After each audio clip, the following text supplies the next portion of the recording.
J'ai l'honneur et le plaisir de recevoir depuis Dakar Ibrahima Bakhoum, journaliste et analyste politique sénégalais, membre du groupe de facilitation pour la pacification et de l'espace politique. Avec lui, nous allons analyser le changement politique, géopolitique et géostratégique que pourrait induire l'élection de Bassirou Diomaye Faye comme président du Sénégal et par la nomination d'un nouveau gouvernement sous la direction d'Ousmane Sonko. Alors, première question, bien sûr, comme on dit, actualité oblige, comment analysez-vous les résultats de l'élection présidentielle sénégalaise et pouvez-vous nous dire quels sont les défis immédiats politiques, économiques et sociaux qui attendent la nouvelle équipe au pouvoir, c'est-à-dire le président et son gouvernement? Voilà, vous avez parlé déjà de trois choses, défis économiques, politiques, sociaux. C'est plusieurs Oui. choses en même temps. Si vous le dites comme ça, exactement, c'est qu'il y a des urgences partout. Vous savez, bon, cette élection, effectivement, a donné une autre physionomie de la présidentielle. D'abord, pour la première fois, le Sénégal se retrouvait avec un président qui est sortant et qui n'est pas candidat, premièrement, à la présidentielle. Deuxièmement, nous avons eu un candidat de la mouvance présidentielle qui n'a pas été très bien soutenu par ses partisans. Mais enfin, c'est vraiment un mouvement qui monte depuis 2019, très fort, animé par un certain Ousmane Sonko, que maintenant le monde entier connaît, je pense. Oui. Et derrière lui, évidemment, il y a celui qui vient d'être élu, Bassirou Diomaye en l'occurrence. On était parti pour éventuellement un deuxième tour, et c'est ce que le candidat du pouvoir voulait. S'il n'avait pas le premier tour, au moins passer au deuxième tour, évidemment, ce qui lui aurait donné peut-être un certain avantage, parce qu'il y a beaucoup qui avaient quitté sa mouvance dans un premier temps, mais qui l'auraient peut-être rejoint. Et la dernière chose qui est arrivée au quasi dernier moment, c'est l'appui du PDS, un ancien parti du pouvoir, qui a appelé et qui a obtenu en termes de communication que le candidat Bassirou Diomaye Faye aille voir, serrer la main au président Abdoulaye Wade. Cette photo quand même a fait un effet et finalement le pays a échappé à un deuxième tour peut-être dont l'organisation aurait pu poser des problèmes. Finalement, Diomaye est passé au premier tour. Ça, c'était important à souligner. Parce qu'en 2019, les gens avaient reproché au PDS de n'avoir rien dit, ce qui avait permis, pense-t-on, à Macky Sall de passer dès le premier tour. Cette fois-ci, évidemment, ils sont venus au dernier moment, mais quand même, leur apport, pense-t-on, en tout cas, on le dit même dans le camp de Diomaye, ça a été quelque chose à éviter le deuxième tour. Voilà donc pour cela. Maintenant, pourquoi on en est arrivé là? Parce qu'il y avait une demande très forte de changement. Bon, d'abord, pendant un moment, les Sénégalais parlaient de dégagisme, c'est-à-dire qu'il faut dégager celui qui est là. Cette fois-ci, le président Macky Sall ne se présentera pas. Il n'y a pas quelqu'un à dégager, mais il y a quelqu'un à qui barrer la route. C'était ça le truc. Donc, le vocabulaire, le glissement. Bah, on ne dégage pas Macky Sall, mais on barre la route à son candidat. Et ça a été fait dans les conditions constitutionnelles. La jeunesse a suivi parce que le Sénégal est une population, comme vous l'avez dit, très jeune, 35% de la population. Pour 75% de la population à moins de 35 ans, c'est quand même quelque chose de très important. Et cette jeunesse-là, elle demande les emplois, elle demande la sécurité, et aussi politiquement, elle est maintenant très impliquée. Donc, les défis politiques, les défis économiques, les défis sociaux. Alors, sur la question sociale, c'est l'emploi d'abord, mais qui emploie-t-on? On emploie quelqu'un qui sait et dont le profil correspond à celui dont moi j'ai besoin pour mon entreprise, pour mon truc, etc. Oui. Est-ce que la formation y est? Ce n'est pas toujours le cas.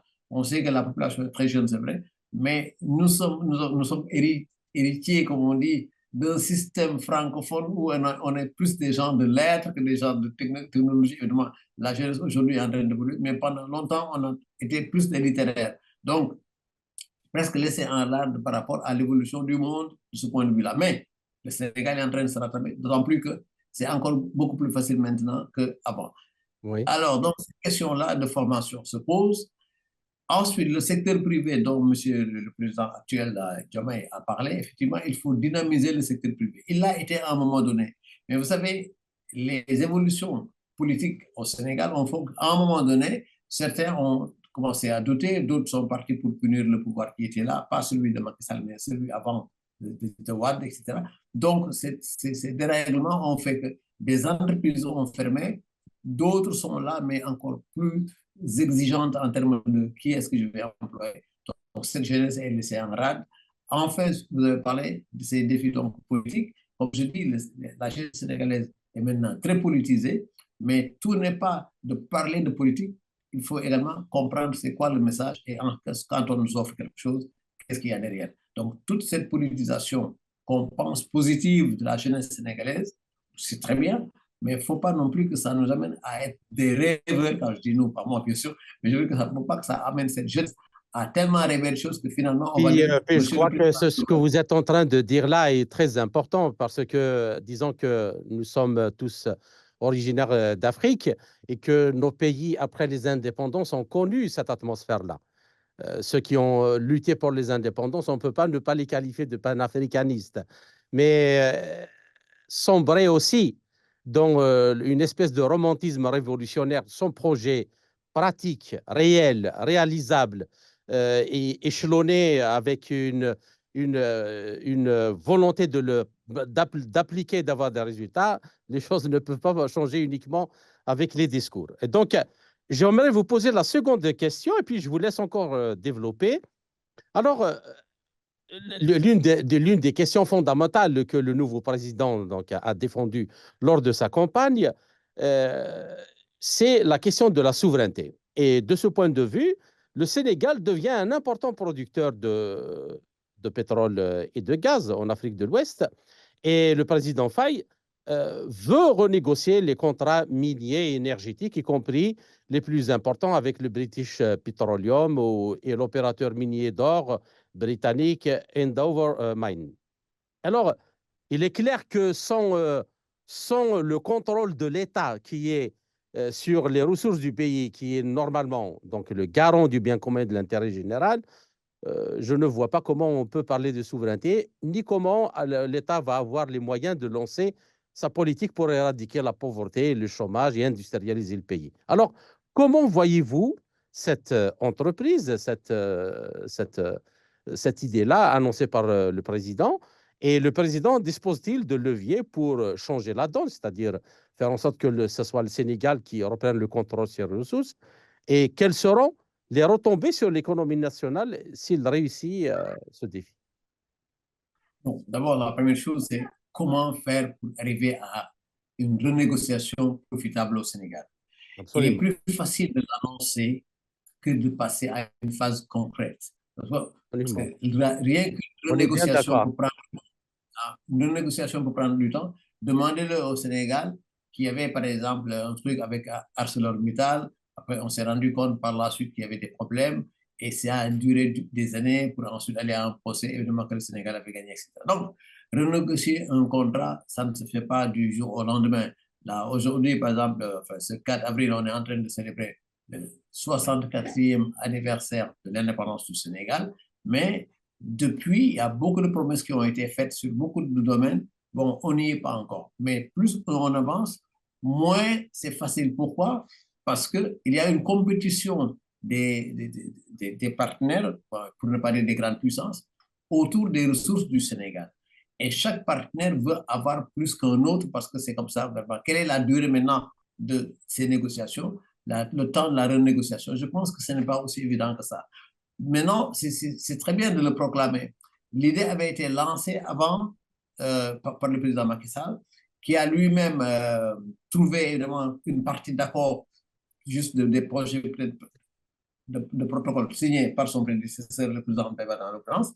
Mais Macky Sall c'est un ingénieur, il a fait des études en pétrole, etc. Bon, ça a le prédisposé normalement à comprendre certaines choses. Mais malgré tout, je dis encore une fois, renégocier un contrat, c'est facile à dire, mais passer à la concrétisation, c'est difficile. Le Sénégal a besoin, c'est vrai, de ses ressources. Mais quand celui qui vient investir vous dit, OK, c'est moi qui viens avec les moyens de la recherche, ensuite c'est moi qui installe les moyens de la production, bon, il va falloir évidemment qu'on me donne une part de mes investissements, ensuite après on va voir, Et quand on se rend compte que parfois le Sénégal n'a que, en tout cas sur le papier au moins, on parle seulement de 10%, après peut-être ça peut évoluer, et on dit, bon, les trucs de fiscalité, mais tout ça, ramené à une réalité, ce que j'appelle la réalité, c'est que le discours politique est très beau, mais la concrétisation, ce n'est pas évident. Ce n'est pas évident, mais c'est très bien qu'au moins on l'envisage. Parce que, comme je dis, si dans un premier temps, on le déclare et on engage le processus, ça peut arriver à quelque chose. Mais je dis encore une fois, il ne faut pas que les Sénégalais pensent que dès juin prochain ou dès décembre prochain, ça va tout rentrer dans l'ordre. Ce n'est pas aussi évident que ça, parce que les partenaires qui investissent également, ils ont des moyens de se défendre et ils savent se défendre. C'est pourquoi je dis, ne rêvons pas un peu trop. D'accord. Alors, l'autre question qui est fondamentale aussi, c'est la question du franc CFA. Parce que parler aussi, et je rajoute encore une fois, parler aussi de souveraineté économique et financière, on ne peut faire l'économie de parler de cette question fondamentale. Et je rappelle, le franc CFA, donc pour colonie française d'Afrique, le franc pour colonie française d'Afrique a été créé par le général de Gaulle le 26 décembre 1945, au lendemain de la Seconde Guerre mondiale. Et alors, le franc CFA est devenu la monnaie officielle de tous les États d'Afrique se trouvant sous domination française, devenu depuis 1961 le franc de la communauté financière africaine.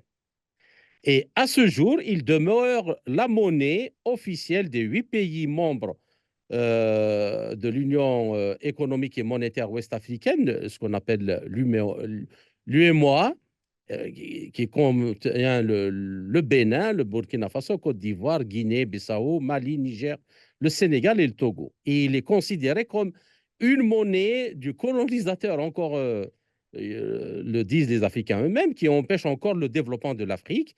Et les États ouest-africains ont mis sur pied l'idée de la création d'une nouvelle monnaie qui est l'éco.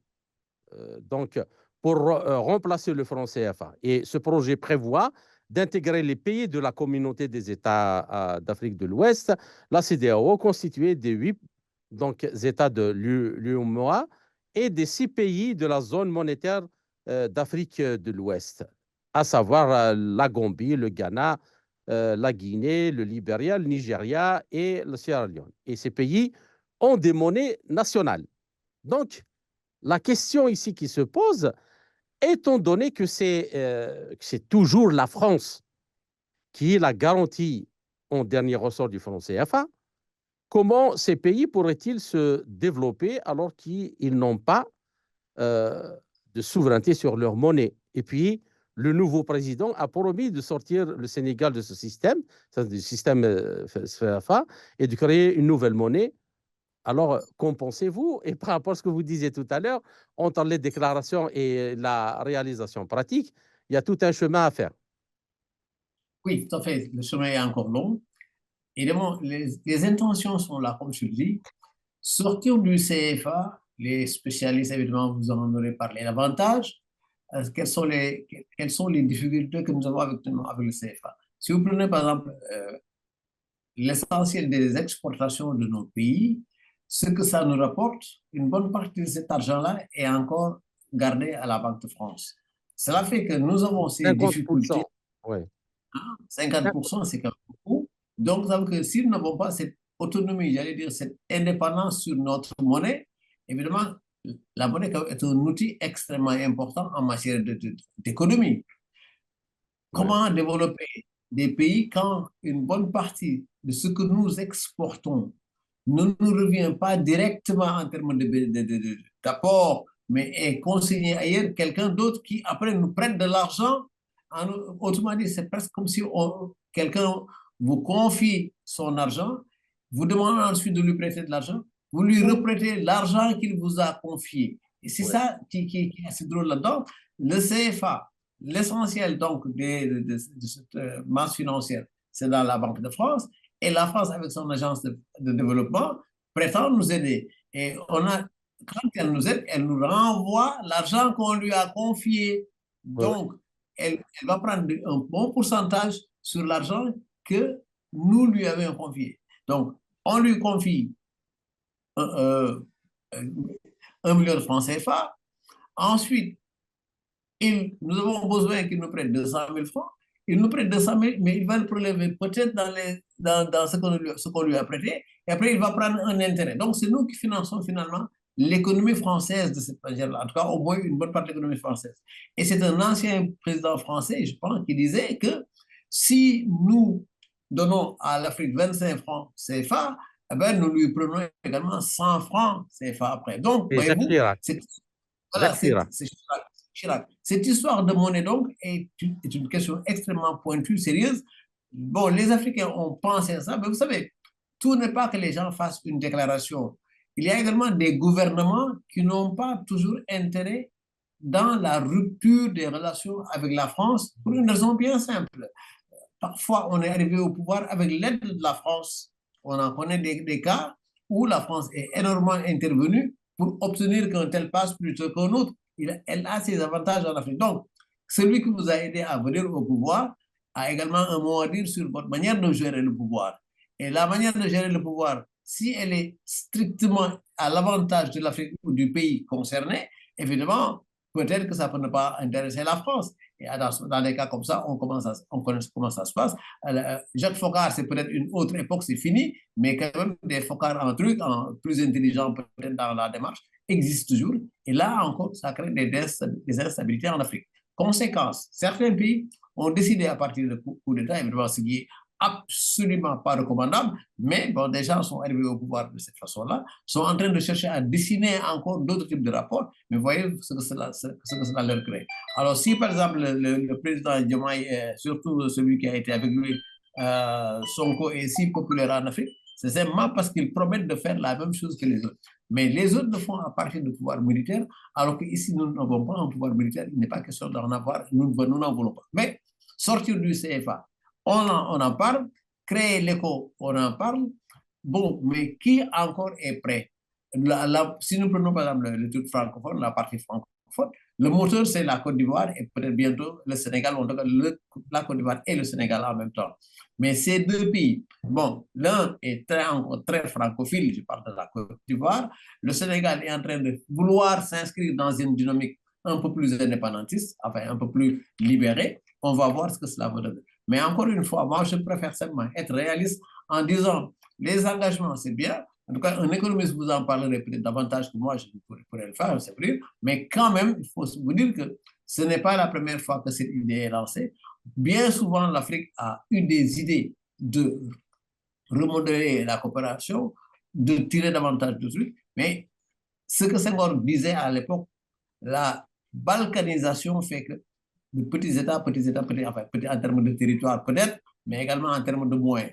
Le Sénégal est en train peut-être d'entrer dans une nouvelle ère économique avec ses ressources, mais encore une fois, retour sur donc, notre point de départ, combien on gagne dedans, quels sont les avantages pour le Sénégal, qu'est-ce qu'on va renégocier, quand on va renégocier, qu'est-ce que ça va donner, combien de temps ça prendra. Donc, voyez-vous, tout ce que nous disons jusqu'à maintenant renvoie encore à la question économique, à la question monétaire, à la question de ses ressources, mais surtout, et je répète, à la question de la possibilité pour nos gouvernants de décider de la politique économique tout seul, de décider de la politique diplomatique, etc. Mais encore de la diplomatie. Mais encore là, je répète, tant que nous sommes en termes de Sénégal isolé, Mali isolé, Guinée isolé, Burkina isolé, Niger isolé, Tchad isolé, etc., tant qu'on en est là, évidemment, on ne sera pas fort. Donc, il faudra que nous pensions déjà à un regroupement de cela. Mais comment le faire, c'est autre chose.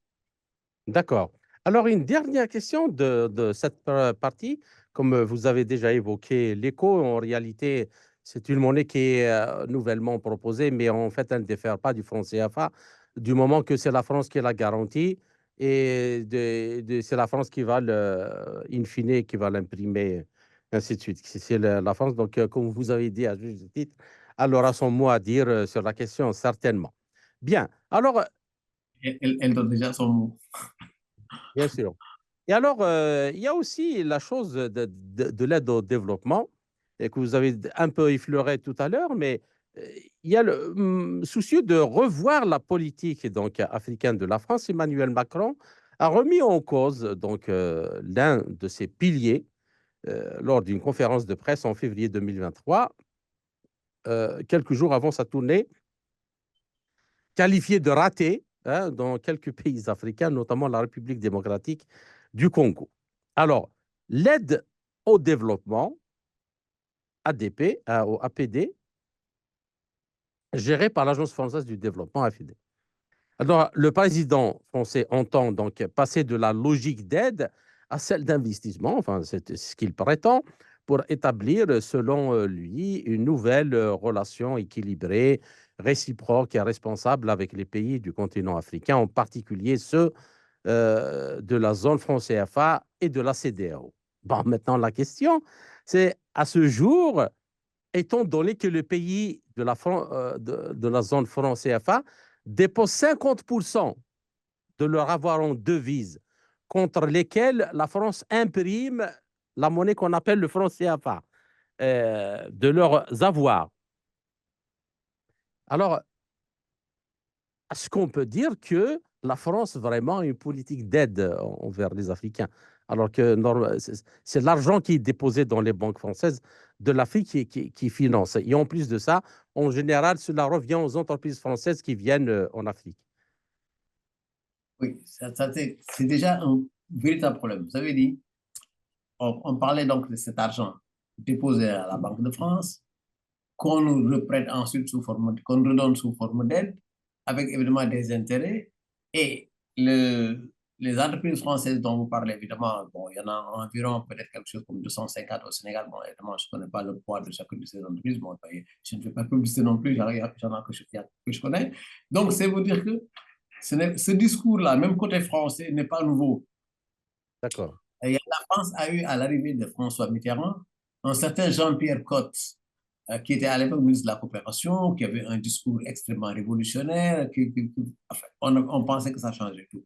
Mais très rapidement, on s'est rendu compte que bon, Jean-Pierre Cotte lui-même n'est pas resté longtemps, il est parti, et Mitterrand, peut-être le gauchiste, enfin l'homme de gauche, socialiste, etc., par la suite est revenu aux réalités de ce qu'on appelle la France-Afrique. Et cette France-Afrique, donc, continue encore de plus belle. Et alors, il faut évidemment des initiatives pour changer ça, parce qu'évidemment, il n'est pas question non plus de se mouvoir dans un truc, ça va, c'était là depuis longtemps, on n'y peut rien. Absolument, on peut faire quelque chose. Des initiatives isolées, il y en a, et c'est progressivement qu'il va falloir peut-être fédérer tout ça. Comme on dit, il y a eu des initiatives avant ce que le nouveau président, la Diomaye, propose, ce qui était déjà dans leur projet de PASTEF, mais il y a eu d'autres idées comme cela en Afrique, et ces idées isolées ont été parfois portées par des gens qui n'ont pas survécu. Par exemple, vous prenez un Thomas Sankara qui avait ces idées, mais avant Thomas Sankara, il y en a eu d'autres. Bon, vous prenez le cas des Lumumba, etc. En fait, c'est sûr, on fait un énorme saut en haut, après on retombe sur nos pieds. On a l'impression que vraiment, on n'a pas encore bougé. En fait, on a bougé dans la tête, on a bougé dans les initiatives, on a bougé même parfois dans le courage de faire, mais les moyens d'y parvenir, c'est ça. Comme je dis, ce qu'ils appellent le système, je dis le système, il est puissant et résilient tout à la fois. Il est puissant, ça veut dire quoi? Il s'est donné les armes de sa survie pour rester plus longtemps. Et la résilience, c'est qu'il change les acteurs, il change de physionomie, le fond reste le même. Donc, la monnaie dont il est question ici, dont vous avez parlé, cette aide au développement dont on parlait, tout cela, ces initiatives africaines de remodeler tout ça, de changer, elles sont très belles du point de vue du discours. Mais vous savez, il est plus facile de tenir un discours révolutionnaire et panafricaniste D'avoir une démarche pratique révolutionnaire. La pratique révolutionnaire, elle n'est pas facile à faire. Hein. Comme on dit, il n'y a pas de pratique révolutionnaire sans théorie révolutionnaire. Bon, mais parfois, la théorie, elle n'est pas très adaptée. Donc, voyez-vous, nous avons des populations diverses du point de vue du niveau de compréhension, du point de vue de l'acceptabilité du nouveau discours, et il faut encore prendre le temps d'imprimer ça. Les gens ont des urgences. Comme on vous dit, très bien, c'est beau le bon discours, mais donnez-nous à manger tout de suite. Le jeune de Dakar va dire, donnez-moi du travail. Le paysan là-bas va dire, ok, mais aidez-moi à développer mon agriculture. Un autre relativement de la société de la classe moyenne va dire, ok, mais baissez le loyer au moins à Dakar. Bon, parce que l'essentiel de la population se trouve à Dakar en termes de pourcentage. Donc, voyez-vous, si on vous dit qu'à peu près un Sénégalais sur 4 est dans la périphérie de la région de Dakar, Bon, ça veut dire quoi? Il y a une forte concentration ici. Et cette concentration ne produit pas forcément de la plus-value. Pourquoi? Parce que ces gens n'apportent pas n'ajoutent pas de la valeur. C'est des consommateurs, pas producteurs. Quand on consomme plus qu'on ne produit, qu'est-ce qu'on consomme? Des produits venus d'ailleurs. Parce qu'on nous a formatés dans la consommation. Nous consommons très français, nous consommons très européen. Ce que nous produisons est déjà faible par rapport à nos besoins, mais même si nous en avions assez, l'orientation de notre cuisine fait que nous sommes plus portés à importer des produits. Et ce que nous importons, avec quelle monnaie on fait, avec quel moyen de change on fait, tout cela fait que c'est extrêmement difficile. Donc, l'aide au développement dont il est question, c'est très bien, mais encore, on ne s'est jamais développé, on n'a jamais développé un pays avec de l'aide. Un pays se développe avec ses ressources propres, Absolument. avec ses moyens Matériel et propres. humaine. Les Matériel et humain. moyens matériels et moyens humains. Si D'accord. aujourd'hui, nous parlons du Sénégal, si aujourd'hui nous avons les ressources qu'on n'a pas encore commencé à exploiter, il faut que ça soit clair. Ce qui est exploité au Sénégal depuis longtemps, de l'or, on en a, du zircon, on en a. On vient de parler de gaz, on a de pétrole, tout ça. Le Sénégal est hyper intéressant de ce point de vue pour tout le monde. Mais c'est justement, comme disait un ancien président du Sénégal, c'est ce qu'on appelle la malédiction du pétrole. Évidemment, quand vous avez le pétrole, quand vous avez la ressource, vous devenez intéressant pour tout le monde, mais également vous devenez une cible pour toutes les agressions. D'accord. Bien. En tout cas, le nouveau président a presque 55% de soutien populaire. Donc, il a quand même un bon levier pour changer les choses. Pour terminer avec la question de la monnaie et du franc CFA, j'aimerais quand même poser une question avant de passer aux questions géopolitiques, poser une question, une dernière question qui me semble très, très importante. Alors, Ibrahima Bakhoum, étant donné que le franc CFA est toujours adossé à une valeur fixe, c'est très important, à une valeur fixe, c'est-à-dire à l'euro.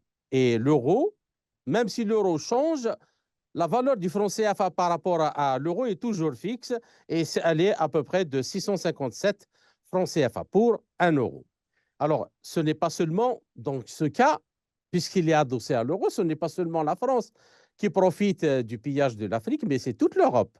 Avec l'euro, tout pays européen qui voudrait payer en euros, il va venir pas pour commercer, mais pour s'en servir dans les pays africains. Alors, la chute de l'euro dans le sillage de la crise ukrainienne, c'est ça la question, contrairement donc aux affirmations des dirigeants français qui ont dit que la dévaluation ou la fixation ferait du bien pour les économies africaines, comme Lionel Jospin à Dakar, elle a non seulement donc eu des répercussions inflationnistes sur les économies de la zone franc CFA, mais elle a même fait exploser les dettes libellées donc en dollars de ces pays ou en euros.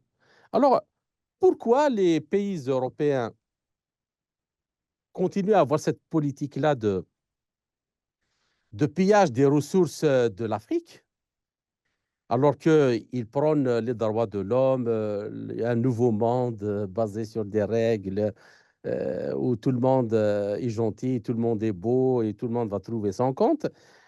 Alors, pensez-vous que sous la présidence actuelle du Sénégal, on peut voir un changement, au moins en ce qui concerne le Sénégal, par rapport à ça? Comme vous dites, tout le monde est beau, tout le monde est gentil, mais certains pays d'autres. Également, ça, c'est la vérité. En fait, vous savez, effectivement, cette monnaie, comment ça s'appelle ça, cette parité fixe, Un parité fixe, exactement. avec la crise qui est là-bas, qui a forcément impacté les économies européennes, donc impacte l'euro, en impactant l'euro directement ou indirectement, impacte le franc CFA. Ça fait que quand nous achetons un produit que peut-être à l'époque pouvait nous coûter 5 000 francs CFA, maintenant c'est en train de nous coûter plus. Et quand ça nous coûte plus, parce qu'effectivement ça coûte plus à l'euro, donc toujours comme ça, alors nous, à l'arrivée à la consommation, encore au détail, ça va être beaucoup plus compliqué pour les familles. Absolument. Donc, même le pouvoir parti, là, Macky Sall disait la même chose, qu'effectivement, il y a un impact de la crise ukrainienne. Pas seulement ça, il y avait également Covid. Bon, le Covid a été plus fort chez vous, quand je dis chez vous, en Europe et ailleurs, qu'en Afrique. On avait craint évidemment que ça puisse, que ça règle tout en Afrique, que ça ferait on pensait des millions de morts en Afrique. En fait, finalement, ça ne s'est pas passé comme ça. Mais la crise ukrainienne est là. Donc, quand il y a des difficultés en Europe, ces difficultés sur la monnaie européenne, l'euro, sont forcément répercutées sur le CFA.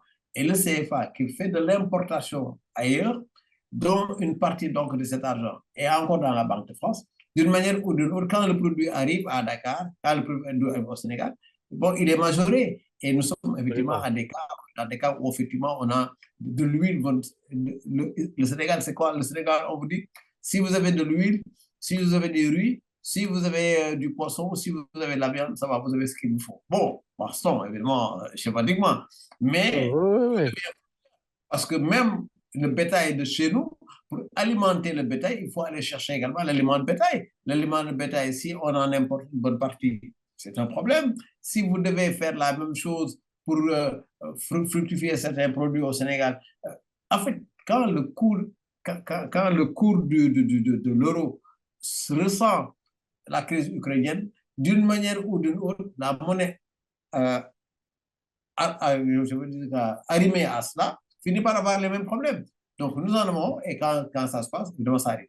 Alors, qu'est-ce qui se passe avec maintenant les propositions de M. le président Bassirou Diomaye Faye? C'est que, comme je dis, lui, c'est un inspecteur des impôts et des domaines. Donc, de ce point de vue, ils connaissent les rentrées d'argent. Ils savent d'où vient l'argent à peu près. Mais il n'y a qu'une seule partie de ça qu'il voit. Quand je dis comme inspecteur des impôts, on peut savoir qui paye, qui ne paye pas.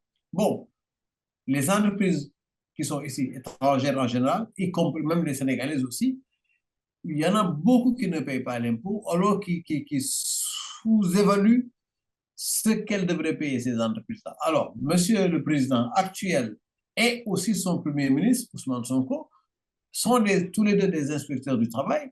Évidemment, leur adversaire, le principal qui est parti qu'on a battu, Amadou Ba également était inspecteur du travail. Donc, inspecteur des impôts plutôt. Tous ces gens-là connaissent là. Mais est-ce que ça suffit pour comprendre ce qu'on appelle le fonctionnement de l'État? Ce n'est pas très simple. Donc, pour revenir encore à la question, rappelez-moi la question, la dernière là, sur donc, cette histoire de monnaie. Allez-y. Je vous ai dit, est-ce que dans le cadre de cette nouvelle présidence, on peut espérer un changement, en tout cas au moins pour le Sénégal?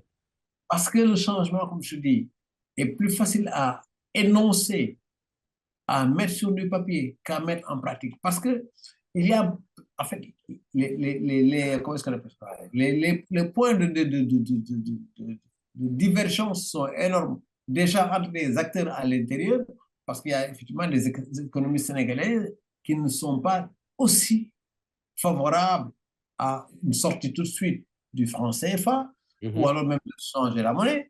Et ensuite, Diomaye, le président Diomaye qui vient d'arriver, a encore besoin de mieux comprendre les mécanismes de fonctionnement et de l'État, je dis bien de l'État, et surtout de la coopération internationale. Parce que les relations avec le reste du monde, nous ne pouvons pas, nous ne devons pas, il n'est même pas question que le Sénégal fasse de l'autarcie, seulement entre nous. Là, en le faisant, c'est des questions qui ne sont pas simples. Bien il sûr. n'a pas tout de suite les moyens de le faire. C'est mon point de vue. D'accord.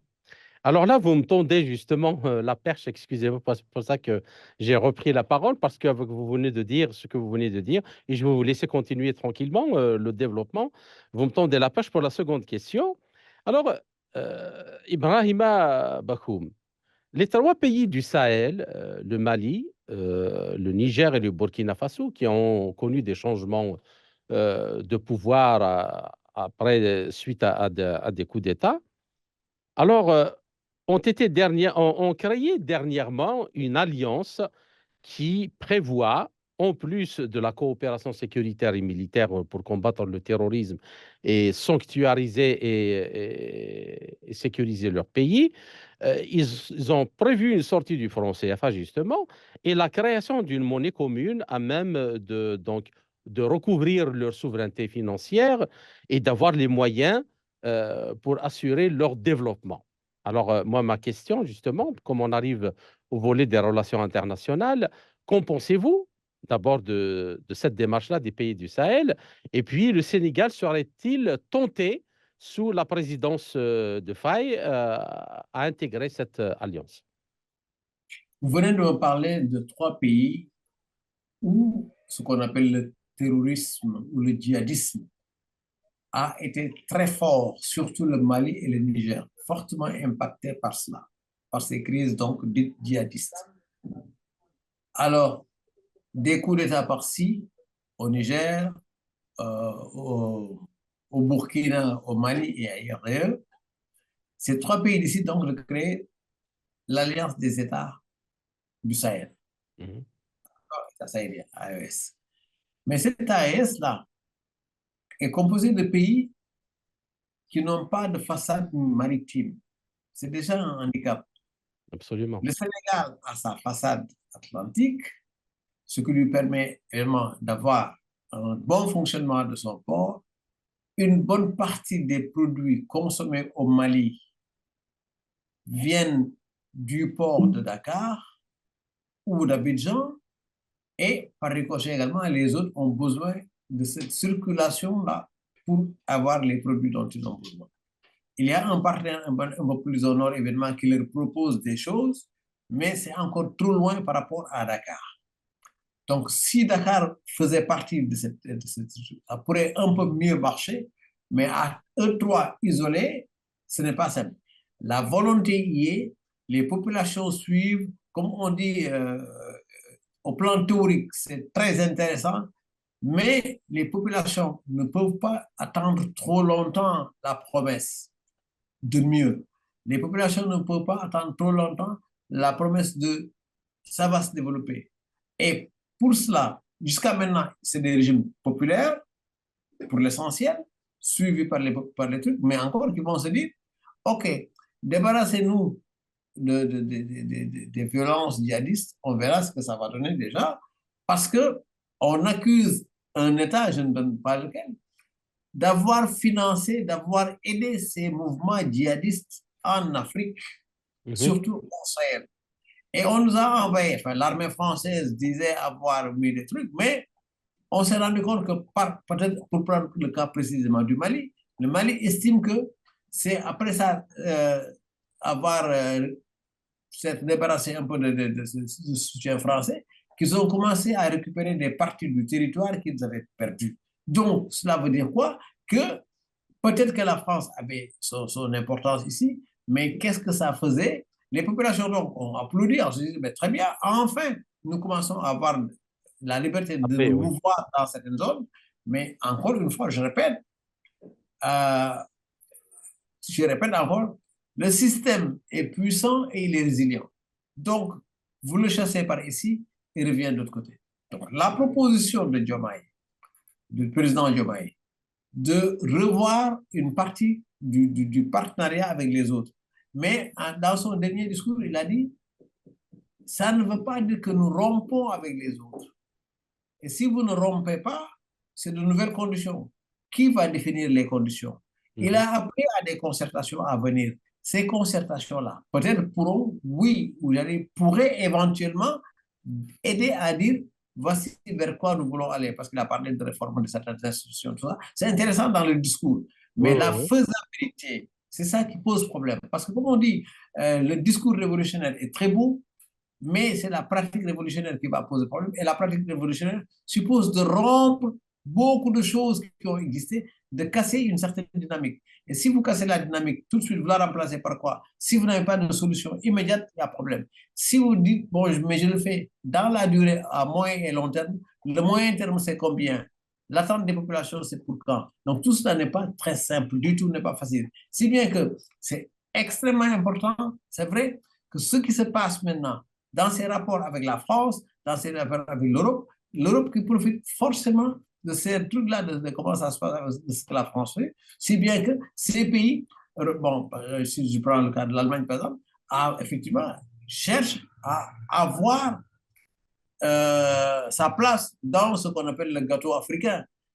Et d'autres également font la même chose. Les États-Unis ne peuvent pas laisser un pays comme la Chine, par exemple, venir s'installer comme elle veut. Il y a également, tout le monde a besoin de ça. Mais le Sénégal en particulier est devenu à la fois. D'abord, le Sénégal, du point de vue de sa géographie, était géographiquement très intéressant parce que c'était très proche de l'Europe, c'est également très proche de l'Amérique parce que c'était la première porte à partir de la mer, etc. Donc, ce pays est intéressant. Comme disait quelqu'un, commencez par contrôler le Sénégal et vous avez le reste de l'Afrique de l'Ouest. Et si vous avez le reste de l'Afrique de l'Ouest, l'Afrique centrale également pourrait suivre. Vous avez parlé tantôt de la RDC. Regardez ce qu'il y a comme richesse minière en RDC. Dans quoi ils sont, ce pays-là? Dans les difficultés tout le temps. Parce que les guerres là-bas, les conflits localisés, tout ça, sont alimentés par d'autres forces extérieures, non pas au Congo, mais même extérieures à l'Afrique, qui viennent parce qu'ils y ont intérêt. Là, il y en a, comme disait quelqu'un, c'est les rentiers de la tension, mais ici, c'est les rentiers de la déstabilisation d'Afrique. Ces rentiers-là, comme je dis, ces pays européens qui prétendent venir nous aider, en fait, ils viennent chercher à enrichir. Alors, justement, par rapport à ce que vous venez de dire, Ibrahima Bakhoum, alors, il y a quand même un changement qui se passe dans le monde. Il y en a au cours de la décennie 2000, les pays des BRICS, en particulier la Russie, la Chine et l'Inde, ont aidé à repositionner l'Afrique comme source de produits de valeur sur le marché mondial et ont également aidé à mettre l'accent sur les défis auxquels l'Afrique doit encore faire face, hein, pour ce qui concerne la création d'une croissance durable et au moins l'éradication aussi, ou au moins la réduction, si ce n'est pas l'éradication de la pauvreté. Alors, ce point, avant de passer à deux autres questions extrêmement importantes, est-ce que le modèle de développement, parce que vous parlez justement de la beauté du discours révolutionnaire, mais maintenant, il faut mettre en pratique ça. Il faut faire en sorte que cela devienne une réalité. Alors, de ce point de vue, le modèle de développement des BRICS, donc, dont la résilience russe aux sanctions occidentales, euh, peut-il devenir une réponse aux enjeux majeurs auxquels sont confrontés les pays africains, en montrant donc à ces derniers qu'un progrès rapide est possible, hein, et c'est non seulement en matière de croissance économique, mais aussi la lutte contre la pauvreté. Et c'est ce que nous avons vu en Chine, par exemple. Et c'est l'exemple le plus éclatant. Et le Sénégal, ma deuxième question, serait-il encore intéressé à intégrer donc ce groupe, qui est le groupe des BRICS? Vous savez, le BRICS donne déjà une autre lecture du pacte multilatéral des relations internationales. Regardez les pays qui composent le BRICS. Bon, vous avez donc le Brésil, la Russie, l'Inde, la Chine et maintenant l'Afrique du Sud, le BRICS. Donc, alors, ces pays n'ont pas une tradition de pays colonisateurs, comme le sont les pays européens, par exemple, et comme les États-Unis en partie. Donc, ils n'ont pas une tradition de pays colonisateurs. Donc, force, et même certains d'entre eux ont été d'anciennes colonies quelque part, d'une certaine manière. Donc, la lecture du monde que ces pays peuvent avoir n'est pas la même que, par exemple, les anciens colonisateurs, qui, quand ils nous parlent avec une sorte de complexe de supériorité et également de c'est nous qui étions là, nous voulons qu'on être là selon des modèles. Alors donc, s'il y a ce nouveau pôle de développement, ce nouveau pôle de relations internationales, oui, moi je pense qu'effectivement le Sénégal, pour éviter ce que je disais tantôt, de pays isolés, faisant, ce serait bien que le Sénégal puisse aller dans quelque chose, un regroupement encore beaucoup plus fort, comme par exemple le BRICS, parce que si nous y entrons, au moins nous sommes à peu près certains, ce qu'on appelle la possibilité de dire oui et non. Et si je crois que c'est De Gaulle qui disait qu'un oui n'avait de valeur que lorsque celui qui le dit a le droit de dire non. Donc, si nous entrons dans les BRICS, ça nous permet, tout en restant en coopération avec les autres, il n'y a pas de problème, mais au moins savoir que si on nous tord le bras ici, on peut avoir les moyens quand même de résister et de nous en sortir.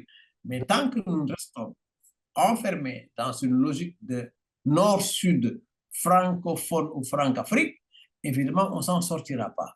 Mais je répète encore une fois, même aller vers le BRICS, c'est intéressant, mais quels sont les moyens pour y arriver? Je parle des moyens politiques et diplomatiques pour y arriver, pour changer les paramètres de coopération, les paradigmes, comment aller vers autre chose. Il y a un nouveau pouvoir qui vient d'arriver au Sénégal. En attendant de savoir si oui ou non nous restons francophiles, Franc-Afrique, ou ce qu'on appelle la France-Afrique, ou alors est-ce qu'on a les moyens, l'indépendance de changer? Ils peuvent le faire, ils sont jeunes, ils peuvent encore rêver. Je parlais du couple Faye Sonko, c'est un couple qui peut être très intéressant, révolutionnaire dans la tête, ayant quand même chacun d'eux, enfin pas chacun d'eux, je veux dire que ayant autour d'eux quand même des personnalités très fortes qui ont peut-être ce même rêve de changer. Aller dans le BRICS, ce serait bien. Mais encore une fois, je répète, le système, c'est la troisième fois que je vais le dire, il est puissant, il est résilient. Et cette résilience-là, par quel mécanisme nous devons passer, qu'est-ce que nous devons mettre en place comme mécanisme pour dire, OK, nous sommes avec vous, mais vous n'êtes pas les seuls au monde, nous voulons être avec d'autres. Le prédécesseur de Macky Sall, en l'occurrence le président Abdoulaye Wade, l'avait essayé. C'est le président Abdoulaye Wade qui avait dit, il nous faut maintenant diversifier les partenaires. On sait ce qui lui en a coûté d'avoir essayé cela, parce qu'il y a eu énormément de moyens mis dans le combat contre Wade au Sénégal. Ça ne se dit pas souvent, mais c'est ça la vérité. Alors donc, Wade finalement devenu, en tout cas posé du point de vue de son image, totalement, une image totalement dégradée. Bon, pour le balayer, ça a été très facile. Mais celui qui l'a balayé, qui a aidé à le balayer, c'était un certain Macky Sall. Macky Sall, quand il est venu, bon, il était plus francophile que tout le monde. Certains disaient que non, il est né après l'indépendance, donc il avait plus de chances d'être plus libéré de la France. Bon, il ne l'a pas été. Et ceux qui viennent d'arriver vous disent, donc, nous n'avons étudié nulle part ailleurs qu'au Sénégal. Nous sommes tous Sénégalais, nous sommes très bien. Nous sommes des panafricanistes. Nous voulons que l'Afrique, etc. Mais le panafricanisme n'est pas un mot nouveau, n'est pas une idéologie nouvelle, n'est pas un concept nouveau. C'est là depuis longtemps. Mais encore une fois, aller vers le BRICS, ce serait peut-être intéressant parce que ça nous permettra au moins de diversifier nos partenaires, ça c'est un. Et deuxièmement, éventuellement, avoir les moyens de se protéger contre d'autres types d'influences. D'accord. L'idée est très claire. Alors, la question suivante, Ibrahima Bakoum. L'Afrique est un continent marqué par la diversité et l'hétérogénéité de 54 États, offrant donc un tableau contrasté en termes de développement économique, de richesse de ressources naturelles. Et les BRICS aussi, c'est-à-dire dans leur relation avec l'Afrique, ils n'ont pas les mêmes objectifs, ils n'ont pas les mêmes plans. Par exemple, la Russie qui regorge de ressources naturelles n'a pas besoin d'aller en Afrique pour se servir en ressources naturelles. Ce n'est pas la question. C'est pas la même chose pour la Chine et pour l'Inde. Et donc, est-ce que justement, c'est ce que vous venez de développer maintenant. À votre avis, donc cette présence des BRICS, forcément, donc ouvre de nouveaux espaces aux pays africains pour pouvoir négocier et équilibrer leurs relations. Mais à votre avis, est-ce que vous pouvez nous donner un moyen ou deux comme ça que vous voyez nécessaire à mettre en valeur pour que les pays africains puissent avancer dans cette voie? Oui, comme on dit, il y a des choses que nous pouvons faire tout de suite, mais d'autres mettent du temps à arriver. Parce que si nous n'avons pas encore réglé la question de la monnaie, bon, il y a ces ressources dont vous parlez, la Russie qui n'aurait pas, je mets au conditionnel, qui n'aurait pas besoin de l'Afrique particulièrement parce qu'elle a ses ressources, bon, l'énergie fossile. Mais vous savez, l'énergie fossile, je ne sais pas encore combien de décennies il va nous rester, mais c'est condamné à disparaître peut-être parce qu'évidemment, avec la pollution que fait le pétrole, avec la pollution que fait toutes ces énergies fossiles. Donc, éventuellement, on pourrait penser à changer, premièrement. Deuxièmement, également, on pourrait se dire, les ressources ne sont quand même pas éternellement là, elles ne sont pas inépuisables. Évidemment, on peut encore espérer peut-être dans 100 ans, ils auront toujours les ressources là. Le Sénégal, on pense que peut-être d'ici 35 ans, 40 ans maximum, bon, ce sera fini. Donc, qu'est-ce qu'il faut proposer avant cela? Et il y a des pays qui ont déjà imaginé la période où ce sera la période post-énergie fossile. Ces pays ont déjà imaginé ça. Est-ce que nous allons dans cette perspective-là?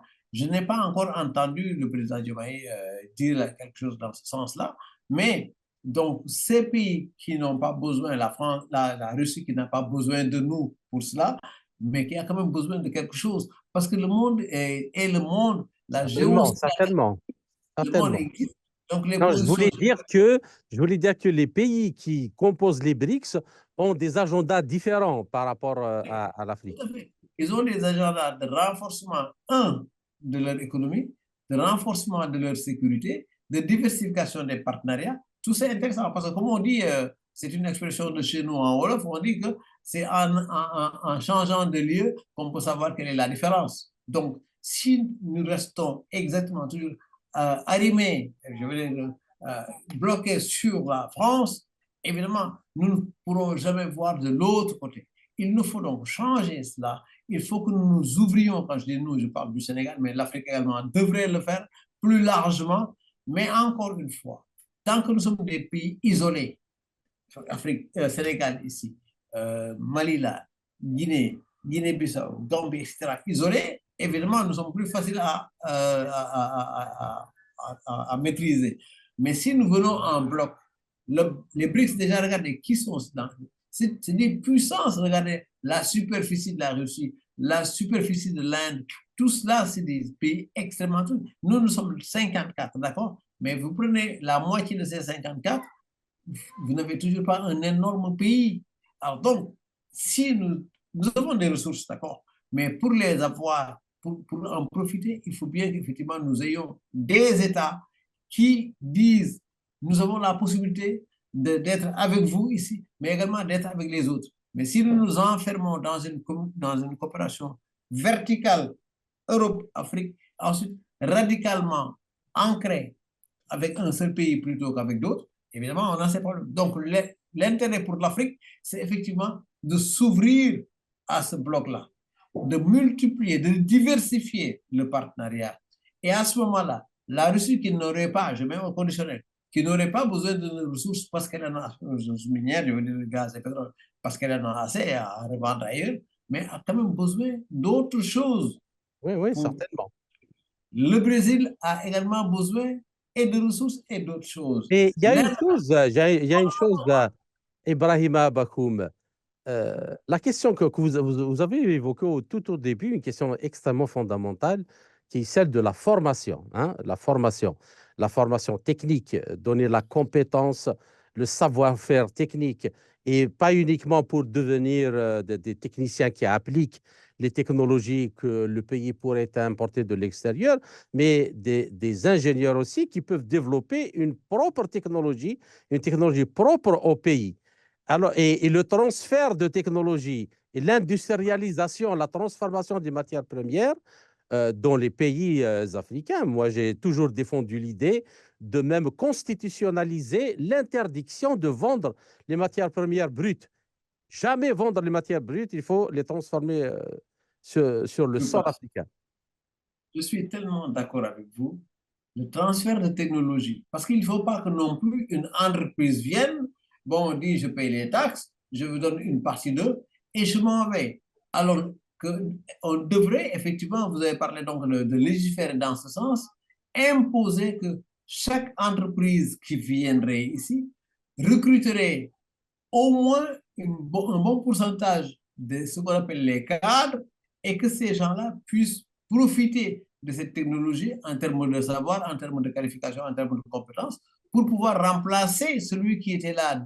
Mais si vous venez avec votre affaire, vous vous enfermez entre cadres de chez vous, vous exploitez, vous nous laissez quelques sous et vous vous en allez, mais 10 ans, 20 ans, 30 ans, 100 ans plus tard, ce sera toujours pareil. On n'aura Absolument. pas encore réussi. Donc, transfert de compétences, absolument, transfert de technologie, absolument, et surtout, de ce point de vue-là, faire en sorte qu'il y ait obligation pour chaque entreprise qui vient de recruter, et ensuite, quand vous recrutez, que vous ayez la possibilité que tel poste soit obligatoirement occupé par un Africain pour si je dois rester au Sénégal, par un Sénégalais. Mais si vous prenez tout et vous vous en allez, vous nous laissez avec la pollution, parfois on nous laisse la pollution et après on s'en va. Donc, même ce qu'on appelle la responsabilité sociétale d'entreprise également, il faudrait bien revoir ça, que les entreprises ne viennent pas, polluent, exploitent et s'en vont. Il faut éviter. Donc, ça Absolument. suppose C'est-à-dire que la beaucoup de choses. transformation des matières premières, comme par exemple Donc, le pétrole ou le gaz, pourquoi les alors, vendre en matière, comme matière brute? On peut faire de la pétrochimie, on peut faire... il y a même, regardez par exemple, nous avons encore d'autres produits. Si vous prenez le cas du Sénégal, par exemple, nous avons la noix d'anacarde qui est ici. Hein, Mhm. qu'est-ce qu'on en fait? Hein, pendant longtemps, si vous allez à Ziguinchor, même à Dakar, bon, vous trouviez ça. Maintenant, c'est devenu très cher. Pourquoi? Parce qu'il y a un pays qui prend et qui va ailleurs. Alors, comme disait un monsieur avec, avec beaucoup, une bonne image, une métaphore, il dit, ils nous prennent une matière, l'amènent chez eux, la transforment, nous la ramènent, nous obligent à faire la publicité de ce produit-là, nous le consommons et parfois nous le consommons même en mauvaise qualité Oui. et après ça nous rend encore plus malades et plus nous sommes malades et dans la tête et dans le corps, mieux le gars il se positionne parce que nous n'avons pas été vigilants.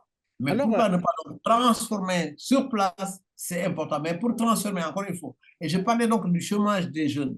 Ces jeunes, il faut les former. Qui peut les former? Ce n'est pas seulement l'école, mais c'est également l'entreprise qui vient, qui doit pouvoir recruter, laisser quelque chose en termes de compétences. Mais si tout s'en va. Et aussi, nous avons ce qu'on appelle la fuite des cerveaux. Il y a des gens qui font leurs études ici, de très bonnes études. Ils sont où? Ils sont quelque part au Canada. Ils sont en France, ils sont en Allemagne, ils sont aux États-Unis, ils sont peut-être un peu plus rarement, mais certains sont quand même en Russie, pour dire ailleurs. Donc, ces fuites de cerveau sont encouragées par quoi? Par le fait que les entreprises qui viennent ici ne laissent pas suffisamment de choses et les compétences qui se développent là s'en vont ailleurs parce que l'entreprise qui vient me forme sur un pourcentage de 104, on en prend 2, Sénégalais 3, ils sont bien formés, mais après, qu'est-ce qui se passe? C'est l'exportation de tout. On donc, n'exporte pas. de ce point de vue, Ibrahima Bakoum, il y a la Russie qui vient de lancer une coopération nucléaire énorme avec l'Égypte. Elle va construire une très grande centrale nucléaire qui va fournir au moins 50% de l'électricité du pays. C'est une centrale avec 4 réacteurs à eau pressurisée. Donc, elle va former les gens à la technique du nucléaire. C'est jamais les pays occidentaux n'ont autorisé à donner ce genre de technologie aux pays africains. Jamais. Jamais. Et en plus de ça, la Russie va financer sur les 30 milliards du coût de cette centrale énorme de 4,2 gigawatts. Donc, elle va fournir 25 milliards de dollars, soit environ 75% de, en fait, du coût, de cette. Donc, même 85% du coût de la centrale. Donc, est-ce que cet exemple vous inspire, vous, et pensez-vous que le Sénégal, peut-être, pourrait justement, comme la Russie est prête à donner cette technologie aux pays africains, d'ailleurs, il y a des pays comme le Mali, le Burkina Faso qui sont intéressés à aller dans ce sens de coopération avec la Russie? Oui, ça peut être intéressant pour nous parce que de toute façon, il faut diversifier. Mais encore, il faut que les gens nous aident à bien utiliser le soleil parce que nous en avons beaucoup, l'énergie solaire également. Ça peut être une alternative intéressante, mais pas exclusive. Mhm. Ben, je vous remercie, cher ami, pour cet entretien, pour tous ces éclairages et toutes ces analyses. Chers auditeurs, notre entretien arrive à sa fin. Ibrahima Bakhoum, j'espère vous retrouver dans les semaines à venir dans un autre entretien pour discuter d'une autre thématique concernant peut-être le Sénégal ou même toute l'Afrique. Alors, merci encore une fois et à très bientôt. Merci à vous.